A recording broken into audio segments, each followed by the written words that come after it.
सल्लल्लाहु अलैका या रसूल अल्लाह वसल्लम अलैका या हबीब अल्लाह। महबूब की महफिल को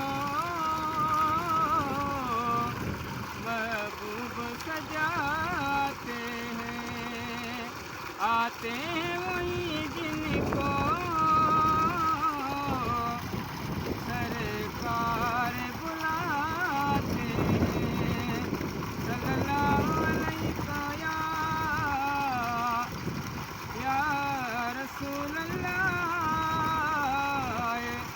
वसल्लम अलैका या हबीब अल्लाह।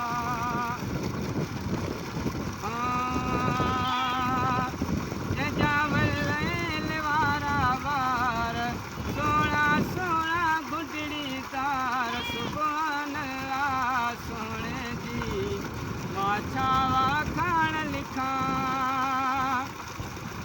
है जे जे हथ मिले मौला चयो आए दुल्ला इहो ई त आहे मुंहिंजो अरबी सल्लल्लाह।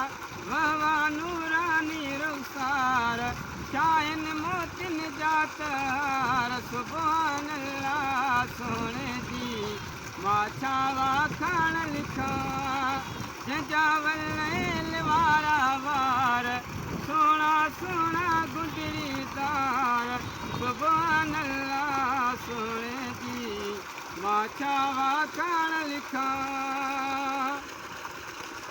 जंहिं बि घिटीअ में आका कदम खणे पियो चई अंकल मौला कसम खणे पियो हथ प्यारे रखिया पेज़ार सारे रस्ते में हू बेकार सुभान अल्लाह सोने जी माछावा खाण लिखा जावल वारा वार सोना सोना गुजरी तार सुभान अल्लाह सोने जी माछावा खाण लिखा।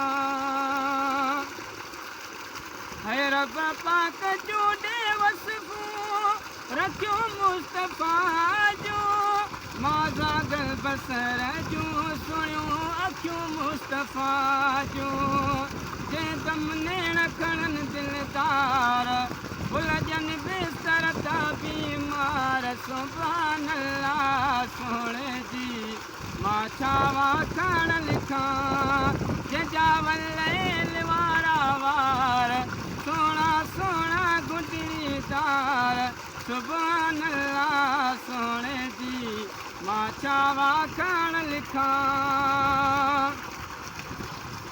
जंहिंखे नवाज़ो मौला रतब घणे सां अज़मी इस्म वठंदो करे अदब घणनि सां आई जहिड़ो जा बि जमार कढ तूं ताज खणीअ सां तार सुभान अल्लाह सोने जी माछावा खाण लिखा जावल वारा वार सोना सोना गुजरी तार सुभान अल्लाह सोने जी माछावा खाण